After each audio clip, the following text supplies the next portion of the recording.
સંત હોય, સાધુ હોય, ફકીર હોય, ઓલિયા હોય કે પછી આવા માતાજીનું જેની માથે બાનું છે માતાજીના ભુવા હોય, પણ એમ નામ કાંઈ નથી સાહેબ. અને જેને જેને મળી ગઈ છે ને રાજુ ભુવા,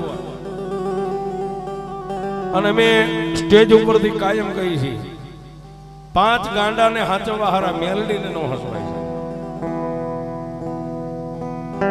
એ તો આપણે અહીં આવીને માથું નમાવીને શ્રીફળ સુંદરી મેકીને વિયા જાય અને કામ થાય તો આપણને એમ હોય કે મેલડી આમ જ કરી દીધી. નહીં સાહેબ, એ તો જે હાંચવીને બેઠા ને એને ખબર હોય.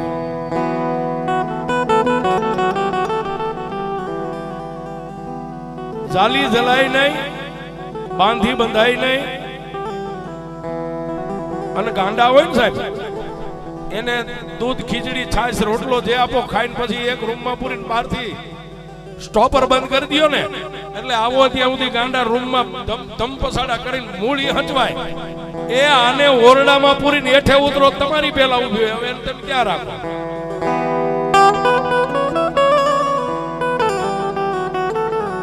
ક્યાં રાખો? કોઈ એમ માનતા હોય કે આ 3 માળનો ઝરૂખેસ મેલડી ત્યાં બેઠી હોય. ના, 2 આંકડીની મેલડી મંદિર છે લીમડીમાં, ભર બજારે જાય કોઈને સાળો કરવો હોય. મેલડી હું છે ખબર પડે. ટેસ્ટર અડાડો જો પાવર નો દેખાડે તો મેલડી માટે તાળું દઈ દેવાય. હજી આવડામને બગા તગા જ મારે ચોકાન સકાતો હજી આ મારવાની છે, બાકી છે. જીવતા હોય જોજો સાહેબ. હો, આને પૂરે એવો કોઈ ભૂવો નથી. આ ભલે ભૂવા એને એવું ખોટું લાગે. 3 માળે બેહારો, રોડ ઉપર બેહારો, તમને એમ મંદિરે બાયણું દઈ દે મારી મેલડી અંદર ને. ના ના ના, હૃદયના દરવાજાને બંધ કરો તો જ મેલડી અમારે. બાકી કોઈના બાપની જાગીરી નથી સાહેબ. હા, કોઈના બાપની જાગીરી નથી. ઈ તો અહીં આવ્યા હોય ને, ઈ બેઠી બેઠી જોતા મને જોવા આવ્યો છે. ભલા માણસ જો કોઈ આમ કરીને આવે ને 3જું પગથિયું ઉતારવા દે તેથી મારી મેલડી.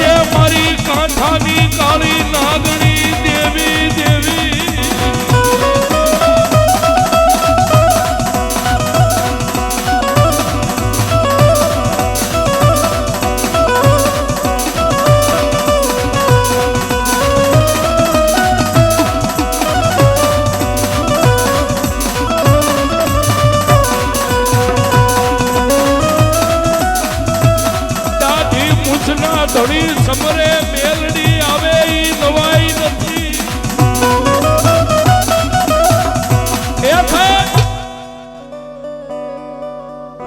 દાઢી મૂછના ધણી મેલડીને યાદ કરીને આવે ઈ મેલડી માટે નવાઈ નથી. પણ એક દીકરી અબળાનું આહુડું પડે ને સાહેબ, આપણે બોલાવીએ એમાંય ફેર હોય. અને દીકરીઓ જેથી મેલડીને બોલાવે રાજુભાઈ એમાંય ફેર હોય. લાખ ગાડાનો ફેર હોય. આપણે બોલાવીએ ને તો એ બોકડાને તૈયાર કરે, માથે પ્રાણ માંડે ને પછી આવે. દીકરીઓ બોલાવે ને તેથી પગરખા ફેરવા ઊભી ન રહે. આ બોકડો ક્યાંય સરતો હોય. આ એમના માં ઈ મેલડી છે.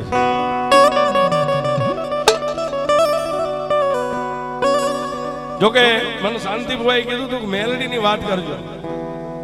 આવડા મફતમાં મારી પાસે બહુ વાર્તાઓ કરાઈ ગયા, કઈ આપ્યું નથી, દેવાનું નથી. કોઈ વાંધો નહીં, મારો વકીલ મેલડી છે. અમે મેલડીને જ વકીલ રાખ્યો અને ભરોસો છે કેસ અમારી ફેવરમાં જ આવવાનો. રાંકા ભિખારીનો વકીલ અમે નથી રાખતા રાજુભાઈ. હા, અને અહીંથી આમ નીકળી અને કોઈક 2 ફડાકા મારે તો હું એને કાંઈ ન કહું. મારો વકીલ મારા ઘરે બેઠો છે સાહેબ. એને ફરિયાદ કરી દઉં એટલે 3 દી થાય સાહેબ. 4થો દી થાય તો પછી વકીલ નહીં ઘણી નદીઓ હાલી જાય છે. આ ચોથો દી નો આ બધું ભરો એથી બોલાય છે સાહેબ. અને અહીં કઈ અમે બોલવા માસીબાના ઘર તો નથી. આજે અહીંયા કાલ કચ્છમાં હોય, બીજે ઠેઠ જુનાગઢ હોય, પણ બોલીએ છીએ મેલડીના પાવરથી બોલીએ છીએ. મેં કીધું કે દાઢી મૂછના ધણી યાદ કરે મેલડીને આવતા વાર લાગે, પણ એક નાનો એવો પ્રસંગ છે. ગામડું ગામ ઉદર દેતા બાપ ગયો, માની ઉદરની માલવા જેમ લીલા ઝાડની માથે ફૂકાઈ ગયેલા ઝાડની માથે લીલું કૂપડું ફૂટે ને, એમ માના ઉદરમાં જ્યારે બાળકનું પ્રવિતન થાય એટલે દીવાની જોજ પ્રગટ થાય છે. મહિનો, 2 મહિનો, 3 મહિના, 4 મહિના, બહુ દૂર નહીં સાહેબ. આજનું આ વઢવાણની અંદર બની ગયેલી સત્ય ઘટના છે. ઘર ગરીબ છે, પણ 20 વર્ષે બાઈને સારા દિવસ જ્યારે બેઠા ને સાહેબ, ત્યારે પોતાના ધણીને સવારમાં પ્રભાતના પોરમાં જાગીને એટલું કીધું, સ્વામિનાથ, હા મારે સારા દિવસો છે. પેલો ગરીબ પોતાના સાજર સાબરામાં ઝૂંપડામાં નાચવા મળી ગયો છે. કારણ કે 20 વર્ષે જેને અવાજ કાને સારા સમાચાર સાંભળ્યા ને, પોતાની પત્ની પણ પોતે એની હારે જ મજૂરી કરવા જતી. એટલે એને એમ કીધું કે જે નસીબમાં છે દીકરી દીકરો, જ્યાં સુધી જગદંબા ભગવાન દ્વારિકાધીશ ઠાકર નો આપે ને ત્યાં સુધી હવે તારે મજૂરી નથી આવવાની. જોજો સાહેબ, વાત મેલડીની છે. મેલડી ક્યાં લઈ જાય? 5 મહિના, 6 મહિના, 7 મહિના. આપણા હિન્દુ ધર્મની માલબા 7 મહિના થાય એટલે શ્રીમંતના દિવસને ઉજવે છે. ખોળો ભરાઈ ગયો, 8 મહિના બેઠા, 8 મહિના. અને આ કોરોના કાળ બેઠો ને સાહેબ, એની અંદર બાળક માના ઉદરમાં છે. કેવો બાપ છે, કેવી માં છે, બાળકે જોઈ નથી. પણ કોરોના કાળની માલબા કાળ ભયડો લઈ ગયો ને. ગરીબ હોય ને, અને કહેવતમાં કીધું છે બાળોતિયાના બળેલા હોય ને એ ઠાઠડીએ કોઈ દી ઠરે નહીં. રાજુભાઈ, પણ મારી મેલડીને વાત રાખવી છે. 8 મહિના પૂરા થયા ની કોરોના કાળની માલવા એ ગરીબ માણસ આદમીનું મૃત્યુ થઈ ગયું છે. કોઈ કોઈને હાથ ન અડાડે, કોઈ કોઈને અગ્નિદાન ન દે. પણ હોસ્પિટલની માલપાથી ઘરે ખાલી ફોન આવ્યો કે ભાઈ તમારો કેસ હતો, કેસ ખલાસ થઈ ગયો છે. બાઈ રોઈ રોઈને ગાંડી તૂર થઈ ગઈ. કારણ પોતાના ઉદરની માલબા 8 મહિનાનું બાળક છે.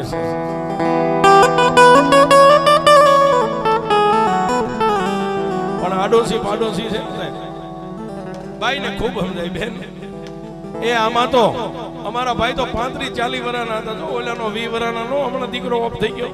આપણા ઘરે જયારે આવું બને ને ત્યારે આડોશી પાડોશ સગાવાલા આપણને આવી હરમત આપે, આવી હિંમત આપે, આવા દાખલા આપે. પણ એમ કરતા કરતા, અને આ દુનિયાનો નિયમ જોજો સાહેબ, હોય હોમાં 5 જણા હોય, પણ ઈ તો જેને વિસી કહી દે ને વેદનાની ખબર હોય ને, ગુંગળું થાય અને પીડાની ખબર હોય. પાટાનો બાંધનાર એની પીડાને નથી જાણતો. અને કહેવતમાં કીધું છે બાપ હોય ત્યાં સુધી કુટુંબ ને માં હોય ત્યાં સુધી મોહાળ.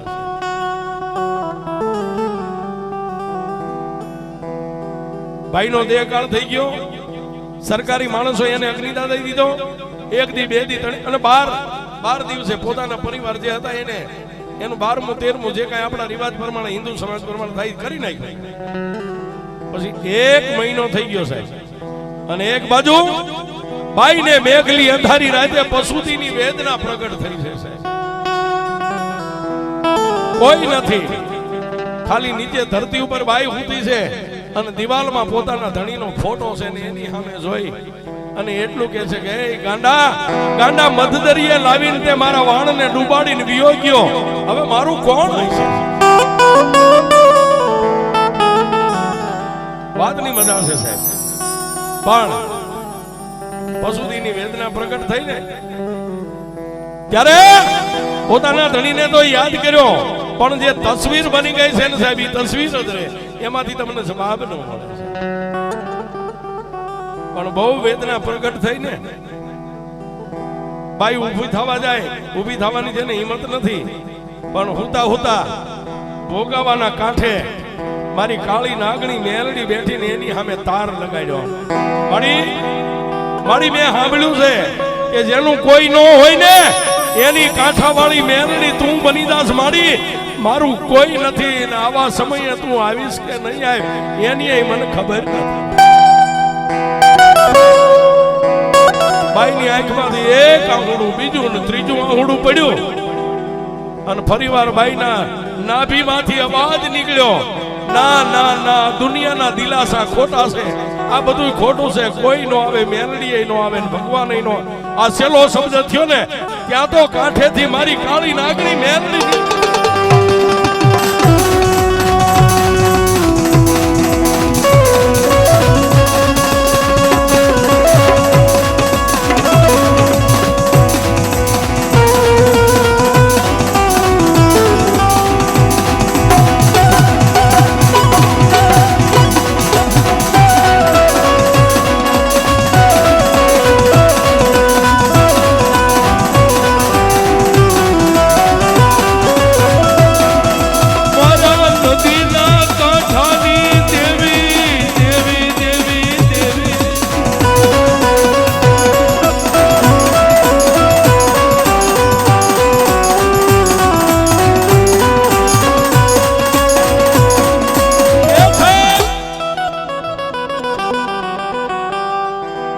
ડગલા માંડ્યા. એટલે મેં હમણાં તમને કીધું ને, દાઢી મૂછના ધણી યાદ કરે તો તમારે દીવાય કરવા પડે, ધૂપાઈ કરવા પડે, માળાએ કરવી પડે, રજાઈ લેવી પડે. પણ બેનના મોઢામાંથી, કોઈ દીકરીઓના મોઢામાંથી શબ્દ છૂટે ને તેથી મારી મેલડી પગરખા પહેરવાનો ઊભી રહેશે. ક્યાં જાય? આજનું જે સુરેન્દ્રનગર પતરાવાળી હોટલ રહી, ચોકની માલપા જઈને મારી મેલડી ઊભી રહી છે, જેની 60 વર્ષની ઉંમર છે. એવી મેઘલી રાતના બેનો ટકોર થઈ ગયો છે. 2-3 રિક્ષા પડી હતી, એમાં એક રિક્ષા વાળાને ટાપલી મારીને એટલું કીધું, ભાઈ ભાડે આવવું છે, મેલડી કરે એવું કોઈ ન કરે, ને મેલડી આપે એવું કોઈ ન આપે.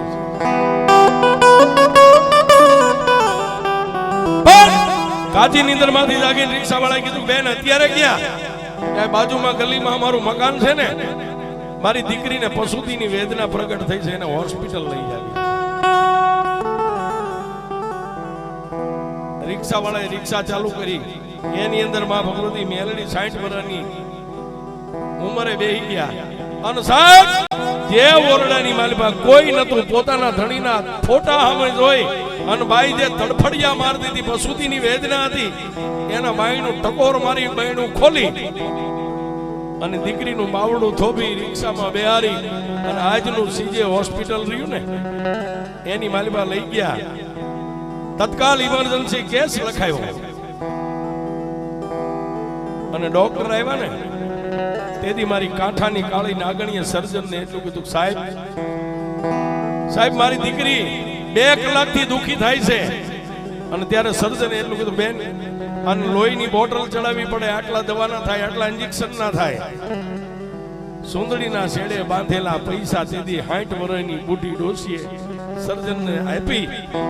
અને સર્જને કીધું, સાહેબ મારી દીકરીને જે દીકરી દીકરો એના નસીબમાં હોય, અત્યારે હું જાઉં છું, સવારે આવીશ, પણ સાહેબ ડોક્ટર છે ને એના હૃદયમાં ભગવાન હોય.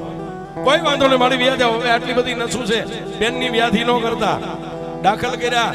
ઈ દીકરીને દીકરીનો જન્મ થયો, પણ સવારે જેની બાજુમાં દીકરી પડખામાં ઊભી છે અને સર્જન ડોક્ટર જ્યારે અંદર આવ્યા ને દવાખાનામાં ત્યારે કીધું, સાહેબ મને એ લાવ્યું કોણ? કે બેન હવે ઈ તો હું નથી જાણતો, એક 60 વર્ષના બેન હતા, પણ મુંજાતા નહીં, પૈસા ટકા જે કાંઈ તો બધું જમા કરાવીને ગયા છે. હવે વાતની મજા છે સાહેબ.